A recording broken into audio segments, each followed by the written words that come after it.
কি ভাবছো বেটা? মুয়াজ্জিন দুর্বল না? মুয়াজ্জিন মানে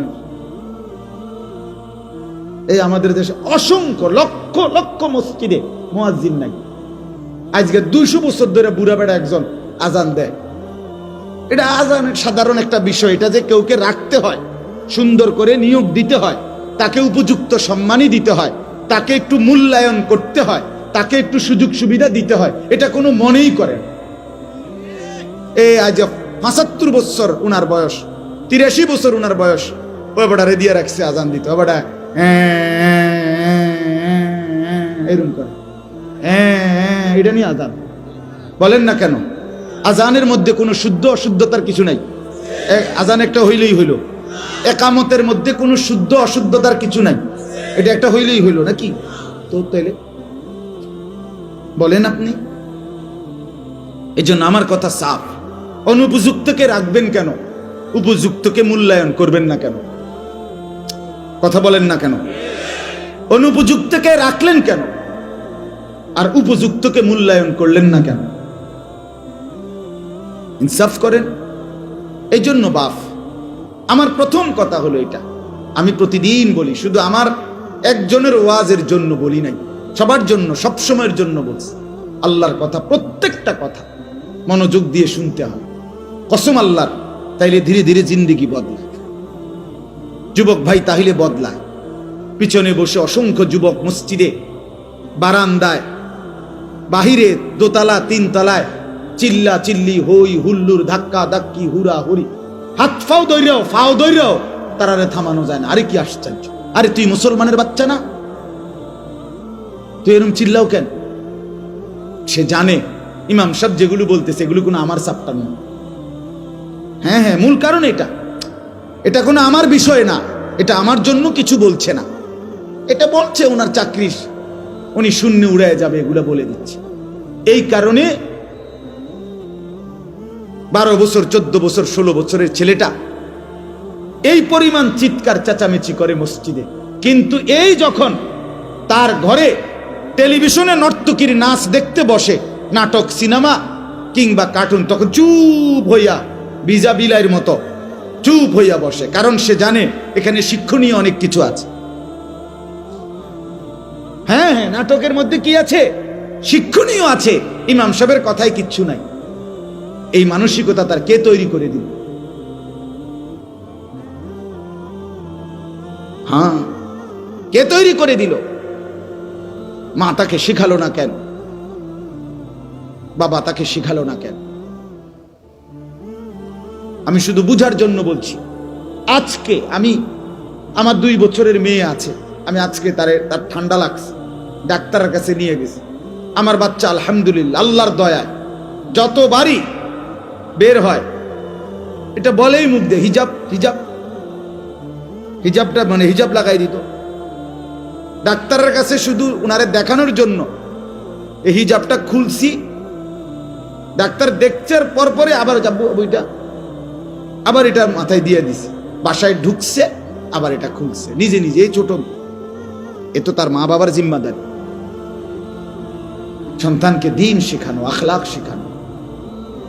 আমার 14 বছরের ভাই কেন বুঝলো না আল্লাহর ঘর মসজিদ সবচাইতে গুরুত্বপূর্ণ? এটা কেন বুঝলো না? এখানে চুপ থাকতে হয়, এটা কেন বুঝলো না?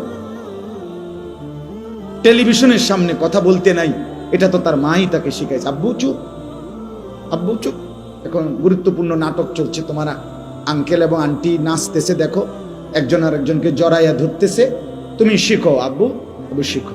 এভাবেই তুমি ভবিষ্যতে নাচবা, পরের মাইয়ারে ভাগায় নিবা, শিখে নাও।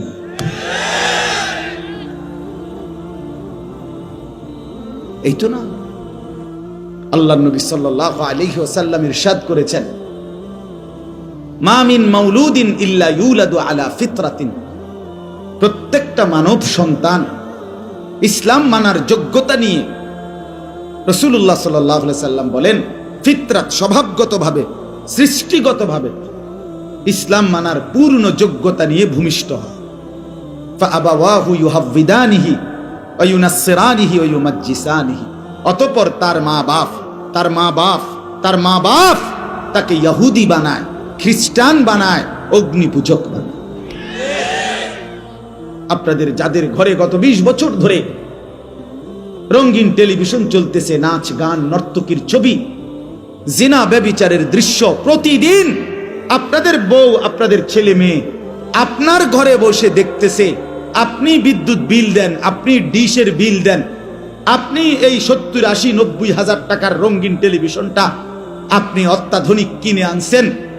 অতঃপর আপনার বউ বাচ্চার জন্য আপনি মেনে নিছেন, স্বীকৃতি দিছেন যে তাদের জন্য এই নাচ গান, অসভ্যতা, অশ্লীলতা, বেহায়াপনা, নর্তকীর ছবি, হিন্দি সিরিয়াল, জিনা ব্যভিচারের দৃশ্য দেখা আপনার চোখের সামনে, আপনার জানা শোনা, আপনার ঘরে বসে দেখে আল্লাহর কসম মুসলমান, আমি বললাম আল্লাহর রাসূল সাল্লাল্লাহু আলাইহি ওয়াসাল্লাম বলছেন, যেই পুরুষ, যেই অভিভাবক তার স্ত্রী সন্তানের জন্য নাপাকি, অশ্লীলতা, বেহায়াপনা, অসভ্যতা, গুনাহ মেনে নেয়, স্বীকৃতি দেয়, তাকে বলে দাইয়ুস। দাইয়ুস, দাইয়ুস। রাসূলুল্লাহ বলেছে ওই ব্যক্তির জন্য, দাইয়ুসের জন্য জান্নাত হারাম, হারাম, হারাম। আমনে কেমনে জান্নাতে যান? নবী দেখবে। আপনার লজ্জা কোথায়? আপনার হায়া কোথায়? আপনার ঘরে আপনার উপস্থিতিতে বেঁচে থাকতে আপনার বউ বাচ্চা বছরের পর বছর রঙিন টেলিভিশনে নর্তকীর নাচ আর নাটক, সিনেমা, জিনা ব্যভিচার দেখে আমনে বইয়া বইয়া বন খান, বিড়ি খান, সাদোয়ানে গপ মারেন। হ্যাঁ, আপনি রঙিন কথা কন, আপনি রং বেরঙ্গের কথা বলেন। রাসূলুল্লাহ সাল্লাল্লাহু আলাইহি ওয়াসাল্লাম ইরশাদ করেছেন, সালাসাতুন হারামাল্লাহু আলাইহিমুল জান্নাহ, 3 শ্রেণীর মানুষের জন্য জান্নাত হারাম। কয় শ্রেণী? আবার বলেন, আবার বলেন, কি হারাম? জান্নাত। 1 নাম্বার, যুবক ভাই মনোযোগ দিয়ে শুনো, তাবারুক দিব, তাবারুক লেগে চিন্তা করো না, এটার বুঝ হইছে, কত হইছে, এটা একটা বাইল করা হইছে, কেমনি কি তৈরি। তাবারুক 2টা, আর এটার দিকেও দেওয়া হইতে পারে। কাজেই যারা বাহিরে মেহমান, আমি সবসময় মাহফিলে বলি, যেখানে কিছু দেয় খাবায়, যেই মাহফিল, ওই মাহফিলে 2 ধরনের শ্রোতা হয়। একটা হলো শ্রোতা যে ওয়াজ শোনে, আর এক হলো মেহমান যে শুধু বাহিরে ঘুরে কোন সময় মেন আওয়াজটা আইব। এই নির্লজ্জ, বেহায়া, একেবারে বেশরম ভাতের থালার সামনে আইয়া যে বইয়ালা, একেবারে শরম কম, নিচু মানসিকতা, নিচু মানসিকতার বেটা। তো রাতের যদি 3টাও বাজে, তারে যদি আমনে ফাও ধরে কত হুইতালা না দিব কইছে, নাজমুল ভাই নিজে কইছে দিব, বেটা জাফানতে বিরিয়ানি আনছে, বুঝলেন কথা, খামখেয়ালি কথা, এগুলো দেশি বিরিয়ানি।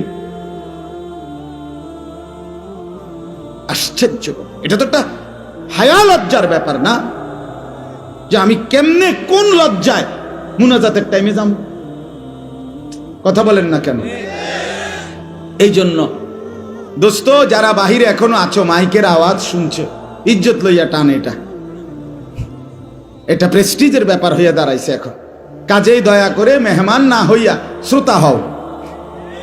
মেহমান তো শুধু যে খায়, আমরা মেহমান না, শুধু শ্রোতাও হই, মেহমানও হই। রিজিক মিললেই হবে, না হলে না হবে, খালাস। আল্লাহ আমাদেরকে তৌফিক দান করে।